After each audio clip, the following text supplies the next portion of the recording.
Class 11 और class 12 के सभी बच्चों को प्यार भरा नमस्कार। प्यारे बच्चों, जैसा कि आप सभी लोग जानते हैं, इस समय मैं आपके लिए इडियम एंड फ्रेजेस का सीरीज चला रहा हूं। आज मैं आपसे डिस्कस करने वाला हूं बी से रिलेटेड जितने भी इम्पॉर्टेंट इडियम एंड फ्रेजेज है, मैं एक एक को आपसे डिस्कस करने वाला हूं। तो प्यारे बच्चों, वीडियो स्टार्ट करने से पहले मैं आपसे एक छोटा सा रिक्वेस्ट करता हूं कि जो भी बच्चे अभी तक मेरे चैनल को सब्सक्राइब नहीं किए हैं, आप मेरे चैनल को सब्सक्राइब कर लीजिए और बेल आइकन को ऑन कर लीजिए ताकि जो भी वीडियो मैं अपलोड करूं उसका नोटिफिकेशन आपको प्राप्त हो सके। तो चलिए हम अपने वीडियो को स्टार्ट करते हैं। All idiom and phrases related to B. B से रिलेटेड जितने भी इडियम एंड फ्रेजेस है हम आपसे डिस्कस करने वाले हैं। पहला हमारा इडियम है ब्रेक द आइस। इसका अर्थ होता है मौन का वातावरण तोड़ देना या शांति को भंग कर देना। ब्रेक मीन्स होता है तोड़ना, आइस मीन्स होता है बर्फ। यह जो बर्फ होता है, जहाँ पर बर्फ इकट्ठा होता है जैसे हिमालय, वहाँ पर बहुत ही शांति होता है। लेकिन जब बर्फ टूटता है तो वहाँ पर जो है शांति क्या हो जाती है, भंग हो जाती है। क्योंकि बर्फ जब टूटता है तो चट्टानों की तरह टूटता है, जैसे कि पहाड़ टूटता है उसी प्रकार से जो है बर्फ भी टूटता है और वहाँ पर जो है शांति, वहाँ पर जो शांति का वातावरण होता है वह क्या होता है, टूट जाता है। तो ब्रेक द आइस का अर्थ हो जाएगा मौन का वातावरण तोड़ देना। Everyone was silent but I broke the ice. सभी लोग शांत थे बट लेकिन आई ब्रोक द आइस, लेकिन मैंने मौन का वातावरण तोड़ दिया। सभी लोग साइलेंट थे लेकिन मैंने जो है मौन का वातावरण तोड़ दिया, शांति का वातावरण तोड़ दिया। हमारा इडियम है bolt from the blue. Bolt, bolt आप जानते हैं, not bolt. From the blue, blue means होता है आकाश। आकाश से कोई बोल्ट किसी के ऊपर अगर गिर जाए तो उसे जो है बहुत बड़ा सदमा लग जाता है। तो बोल्ट फ्रॉम द ब्लू इसका अर्थ होता है एक बड़ा सदमा। मान लीजिए कोई व्यक्ति खड़ा है और उसके ऊपर आसमान से एक बोल्ट गिर जाए और बोल्ट जो है पूरा उसके अंदर धंस जाए तो उसे जो है एक बहुत बड़ा सदमा लग जाता है। तो bolt from the blue means एक बड़ा सदमा। His father death came to him as a bolt from blue. उसके पिताजी का डेथ उसके लिए एक बड़ा सा सदमा सा लगा। His father death came to him as a bolt from blue. उसके पिताजी का डेथ उसके लिए एक बड़ा सदमा था। अगला हमारा इडियम है ब्लैक हेड। इसका अर्थ होता है मूर्ख। ब्लैक मीन्स होता है बंद, हेड मतलब सर। जिसका सर, मस्तिष्क जो बंद हो, जिसका मस्तिष्क काम न कर रहा हो, वह क्या होता है, मूर्ख होता है। क्योंकि जिस व्यक्ति का माइंड या जिस व्यक्ति का हेड काम ही ना करे तो वह व्यक्ति जो क्या होता है, वह मूर्ख होता है। तो ब्लैक हेड में हो जाएगा मूर्ख। I can not talk to him, मैं उससे बात नहीं कर सकता हूँ, एज क्योंकि he is a black head, क्योंकि वह एक मूर्ख आदमी है। ब्लैक हेड मीन्स होता है मूर्ख, ब्लैक मीन्स होता है बंद, हेड मतलब होता है सर।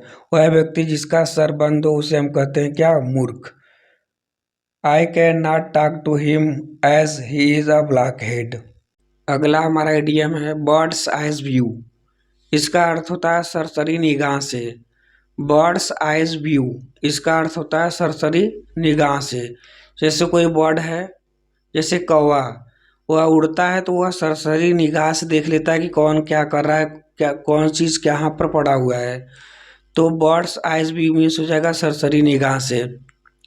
तो ऊपर से देखने पर, जैसे मान लीजिए आप कोई ऊंचे बिल्डिंग पर खड़े हैं और वहाँ से हम पूरे शहर को एक सरसरी निगाह से देखते हैं तो हमें जो इस प्रकार से दिखाई देता है जैसे यह चित्र में दिखाई दे रहा है। तो इसका एग्जाम्पल हम समझ लेते हैं।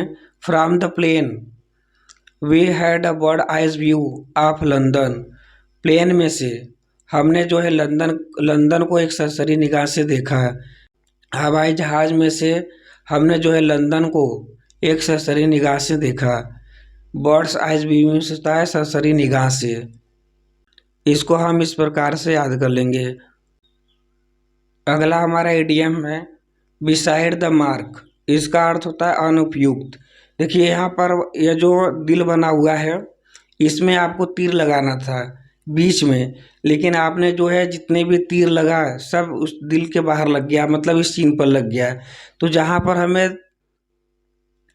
पर मार्क लगा है वहाँ पर हमें तीर को लगाना था, लेकिन उसके जो है बगल में लग गया। तो बिसाइड द मार्क, जो बिसाइड द मार्क, जहाँ पर मार्क लगा हुआ है अगर उसके बगल में तीर लग जाए तो वह तीर जो है क्या हो जाएगा, अनुपयुक्त हो जाएगा। तो बिसाइड द मार्क मीन्स क्या हो जाएगा, अनुपयुक्त। His answer is beside the mark to get good marks. उसका जो आंसर है वह अनुपयुक्त था टू गेट गुड मार्क्स, अच्छा नंबर लाने के लिए, अच्छा अंक प्राप्त करने के लिए। उसका जो जवाब था, उसका जो आंसर था अच्छा अंक प्राप्त करने के लिए अनुपयुक्त था। मतलब जो उसको जवाब देना था चाहिए था उसने वह जवाब नहीं दिया। जैसे यह जो तीर है इसको दिल के बीच में मारना चाहिए था, लेकिन जितना भी तीर लगा है सब दिल के बाहर लगा हुआ है, तब यह तीर क्या हो गए, अनुपयुक्त हो गए। तो बिसाइड द मार्क मीन्स क्या हो जाएगा, अनुपयुक्त। इसको जो है हम इस प्रकार से याद कर लेंगे। अगला हमारा फ्रेज है birds of a feather. Birds means होता है चिड़िया, अ फीदर मीन्स होता है पंख। एक ही बर्ड्स के पंख, तो इसका अर्थ होता है चोर चोर मौसेरे भाई। Birds of a feather means क्या होता है, चोर चोर मौसेरे भाई। बर्ड्स ऑफ अ फीदर, अगर एक ही पंख वाले पंछी है, चिड़िया है, तो उनका जो स्वभाव होगा एक ही होगा। जैसे देखिए यहाँ पर है ये चिड़िया सब बैठी हुई है और इनका जो पंख है, इनका रंग कलर सब एक ही है, यह एक ही पंछी है। तो अगर एक ही पंख वाले पंछी है तो उनका जो स्वभाव है एक ही होगा, तो इसलिए इसको कहा जाता है चोर चोर मौसेरे भाई। Birds of a feather flock together. एक ही पंख वाले जो चिड़ियों का झुंड होता है वह साथ में क्या करते हैं, उड़ते हैं। और जो चोर होते हैं, जो चोर वाले स्वभाव के व्यक्ति होते हैं वह साथ में रहा करते हैं। मतलब इसका कहने का तात्पर्य है कि एक स्वभाव वाले जो व्यक्ति होते हैं वह एक साथ रहते हैं। चोर चोर मौसेरे भाई। बर्ड्स ऑफ फीदर मीन्स हो जाएगा चोर चोर मौसेरे भाई, एक ही स्वभाव वाले व्यक्ति जो है एक साथ रहते हैं।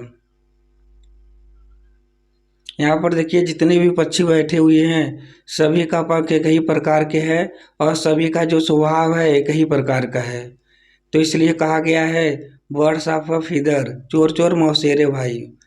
Birds of a feather flock together, इसको जो है हम इस प्रकार से याद कर लेंगे। अगला हमारा इडियम है ब्रिंग होम। इसका अर्थ होता है समझाना। यह मोस्ट इम्पॉर्टेंट इडियम है आपके लिए, क्योंकि यह जो है अक्सर एग्जाम में पूछा जाता है। ब्रिंग होम, इसका अर्थ होता है समझाना। इसको हम किस प्रकार से याद करते हैं, जैसे मान लीजिए हम लोग झगड़ा करते हैं और हम कहते हैं कि चलो घर हम तुमको समझाएंगे, चलो घर हम तुमको क्या करेंगे, समझाएंगे। तो ब्रिंग होम मीन्स होता है समझाना। जब हम कहीं पर मारपीट कर लेते हैं किसी से, कहीं पर झगड़ा हो जाता है, वह पास के रहने वाला होता है, तो उसको हम कहते हैं कि क्या, चलो घर हम तुमको समझाएंगे। तो ब्रिंग होम मीन्स हो जाएगा समझाना। He can not be bring home this story to me. वह जो है मुझे इस कहानी को समझा नहीं सकता है, वह मुझे इस कहानी को समझा नहीं सकता है। इसको जो है हम इस प्रकार से याद कर लेंगे। अगला हमारा इडियम है ब्रिंग टू बुक। इसका अर्थ होता है दंड देना। इसको हम किस प्रकार से याद करेंगे, हमारे मास्टर साहब कहते हैं कि आपको जो है किताब लाना है, लेकिन आप जो है किताब लाना भूल जाते हैं। तो मास्टर साहब हमें क्या करते हैं, दंड देते हैं कि आपने किताब क्यों नहीं लाया। ब्रिंग टू बुक, आपको ब्रिंग टू बुक, किताब को लाना था लेकिन आपने किताब को नहीं लाया, तो मास्टर साहब ने आपको दंड दिया। तो ब्रिंग टू बुक में होता है दंड देना। He was brought to book by the principal, उसे जो है प्रिंसिपल के द्वारा दंड दिया गया। इसको जो है हम इस प्रकार से याद कर लेंगे कि आपको बुक लाने के लिए कहा गया था लेकिन आपने जो है बुक नहीं लाया, इसलिए आपको जो है प्रिंसिपल के द्वारा दंडित किया गया। इसको हम इस प्रकार से याद कर लेंगे। अगला हमारा इडियम है ब्रिंग टू लाइट। इसका अर्थ होता है स्पष्ट करना। मान लीजिए कोई चीज़ अंधेरे में है, वह हमें साफ साफ दिखाई नहीं दे रहा है, तो हम कहते हैं कि थोड़ा सा इसका लाइट में लाओ ताकि यह जो है स्पष्ट हो सके। तो ब्रिंग टू लाइट मीन्स होता है स्पष्ट करना। कोई चीज़ अंधेरे में है, वह हमें साफ साफ दिखाई नहीं दे रहा है, तो हम कहते हैं कि इसे जो है थोड़ा सामने लाओ या थोड़ा सा रोशनी में लाओ ताकि ये जो है यह हमें स्पष्ट रूप से समझ में आ सके। तो ब्रिंग टू लाइट मीन्स हो जाएगा स्पष्ट करना। He can bring to light this story to me, वह जो है इस कहानी को मुझे स्पष्ट कर सकता है या समझा सकता है। वह मुझे इस कहानी को स्पष्ट कर सकता है या समझा सकता है। ब्रिंग टू लाइट में होता है स्पष्ट करना या समझाना। इसको जो है हम इस प्रकार से याद कर लेंगे। अगला हमारा इडियम है ब्रीथ वंस लास्ट, अंतिम सांस लेना। ब्रीथ में होता है सांस, लास्ट में होता है अंतिम। वह व्यक्ति या वह महिला जो अपनी अंतिम सांस लेती है, मतलब उसका डेथ हो चुका होता है। ब्रीथ वंस लास्ट में होता है अंतिम सांस लेना या मर जाना। तो यहाँ पर देखिए यह जो महिला है इसने जो है अपनी अंतिम सांस ली है, मतलब इसकी मृत्यु हो चुकी है। इस प्रकार से इसको आपको याद कर लेना है। वह व्यक्ति या वह महिला जो अपनी अंतिम सांस लेती है, उसका अर्थ होता है कि उसका मृत्यु हो जाना। ब्रीथ वंस लास्ट में होता है क्या, अंतिम सांस लेना या मर जाना। His wife breathes his last yesterday, उसकी पत्नी ने अपनी अंतिम सांस कर लिया, मतलब उसकी पत्नी का जो मौत है वह कल हो गया। उसकी पत्नी ने अपनी अंतिम सांस कर लिया, मतलब उसकी मृत्यु कल हो गई। इस प्रकार से इसको आपको याद कर लेना है। ब्रीथ में होता है सांस लेना, लास्ट में होता है अंतिम। तो अंतिम सांस लेना मतलब मृत्यु हो जाना। वह व्यक्ति जो अपना अंतिम सांस लेता है उसका क्या हो जाता है, मृत्यु हो जाता है। इसको जो है आप इस प्रकार से याद कर लेंगे। अगला हमारा इडियम एंड फ्रेजेज है बैग एंड बैगेज। इसका अर्थ होता है बोरिया बिस्तर के साथ या हमेशा के लिए। बैग एंड बैगेज, प्यारे बच्चों यह जो है मोस्ट इम्पॉर्टेंट है। बैग एंड बैगेज इसका अर्थ होता है बोरिया बिस्तर के साथ। The English left India bag and baggage, जो अंग्रेज थे भारत को हमेशा के लिए छोड़कर चले गए। बैग एंड बैगेज में होता है बोरिया बिस्तर के साथ या हमेशा के लिए। यह जो अंग्रेज थे वह हमेशा के लिए भारत छोड़कर चले गए। तो यहाँ पर देखिए जितने भी अंग्रेज हैं सब अपना बोरिया बिस्तर लेकर जा रहे हैं, बैग और बैगेज लेकर जा रहे हैं। तो बैग एंड बैगेज में होता है बोरिया बिस्तर के साथ या हमेशा के लिए। यह जो इंग्लिश मैन थे, अंग्रेज थे, वह भारत छोड़कर हमेशा के लिए चले गए या अपना बोरिया बिस्तर लेकर चले गए। यह मोस्ट इम्पॉर्टेंट है, आपके एग्ज़ाम में अक्सर पूछा जाता है कि बैग एंड बैगेज मीन्स क्या होता है। तो इसका अर्थ होता है बोरिया बिस्तर के साथ या हमेशा के लिए। तो यहाँ पर देखिए जितने भी अंग्रेज हैं सब अपना जो है बैग और बोरिया बिस्तर सब लेकर जा रहे हैं, मतलब वह भारत छोड़कर हमेशा के लिए जा रहे हैं। जो अपना बैग और बोरिया बिस्तर लेकर जाता है वह हमेशा के लिए वहाँ से चला जाता है। तो बैग एंड बैगेज मीन्स हो जाएगा बोरिया बिस्तर के साथ जाना या हमेशा के लिए चले जाना। The English left India bag and baggage, जो अंग्रेज थे वह भारत भारत को हमेशा के लिए छोड़ दिए या भारत को हमेशा के लिए छोड़कर चले गए। तो प्यारे बच्चों, बी से रिलेटेड जितने भी इम्पॉर्टेंट इडियम एंड फ्रेजेस थे मैंने आपसे एक एक को डिस्कस किया हुआ है, और जितने भी बचे हुए हैं मैं नेक्स्ट पार्ट में आपसे डिस्कस करूँगा। तो प्यारे बच्चों, यदि आपको यह मेरा वीडियो जो मैं इडियम एंड फ्रेजेस पर बना रहा हूँ यदि आपको अच्छा लगता है तो आप जो है कमेंट बॉक्स में कमेंट करके बताएंगे कि सर आपका जो यह इडियम एंड फ्रेजेस पर वीडियो जो आप बना रहे हैं मुझे काफ़ी अच्छा लगा।